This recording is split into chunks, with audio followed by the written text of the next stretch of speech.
don't see any rainforest." 6-year-old Benny Alden pressed his face against the car window. Outside, the streets were lined with buildings so tall Benny could not see the tops. The only trees in sight were palms, growing along the sidewalk. "We've still got a long way to go before we get to the rainforest," Benny's older brother Henry said from the next row of the taxi van. "That's right," said Dr. Iris. "Brazil is a very large country.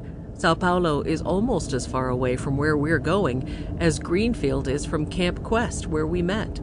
But this place is an important stop for our next investigation." "Is it? Are we looking for a creature that lives in the city?" Benny looked back out the window and searched for any sign of wildlife. Over the summer, he had gotten used to keeping his eye out for unusual things. He and his siblings were helping Dr. Iris investigate reports of mysterious creatures around the world. Their findings would help her prepare a television series for children. So far, the Aldens had looked for Bigfoot in the Rocky Mountains, elves in Iceland, and mermaids in Puerto Rico. Brazil was the last stop in the children's summer of travel, and Benny was determined to find the best proof yet that the creature was real, whatever it was. "You won't see it in the streets, I'm afraid," Dr. Iris said. "We're actually going to the zoo." Benny's eyes got big. "The creature is at the zoo? That wouldn't be much of a mystery, would it?" Henry chuckled and put down a map of the city. At 14, he was the oldest of the Alden children. He had been helping Dr. Iris navigate the busy city, and he was the only other one who knew what they were going to see. "I love zoos," said Violet. "But aren't we going to see lots of the animals in the rainforest where they live?"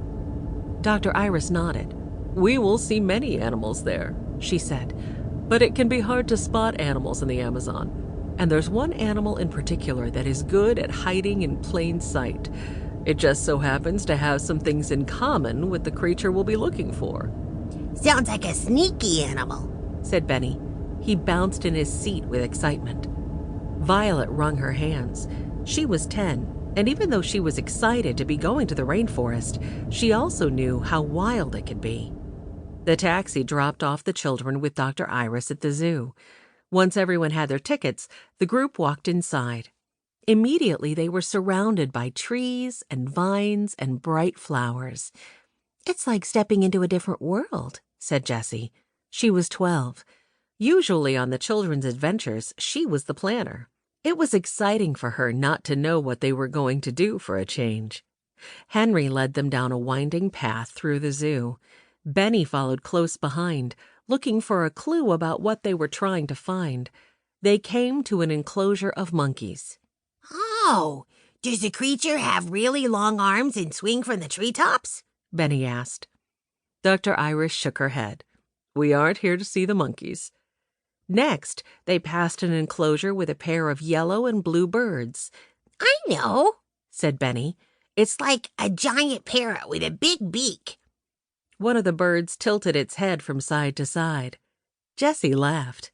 "I don't think he liked you calling him a parrot, Benny." She pointed to the sign. "It says those are blue and yellow macaws." "Oh." Benny turned to the enclosure. "Sorry, Mr. and Mrs. Macaw." "Just a little farther," said Henry. He stopped at the end of the row and stood in front of the sign that said the name of the animal so the others could not see. The enclosure had a grove of slow-growing trees that shaded the whole area. Everyone gathered around and peered in. Even Jessie was excited to find what they were looking for. Benny leaned on the railing.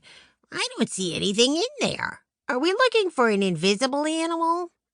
Dr. Iris gave them a hint. "Look closely at the trees." The children squinted as they scanned the treetops. Then Violet noticed something move among the leaves, and her eyes widened in surprise. "I see it." "I do too," Jessie said. "It just barely moved." She pointed up to an animal hanging from a branch. "See, Benny?" "Yes," Benny said. "It looks like a big monkey." "Except its face is different," Violet said. She thought it looked kind of cute and was happy the animal they had come to see was not scary. "That would be a sloth," said Dr. Iris. "Sloths are a little like monkeys. Both live in trees,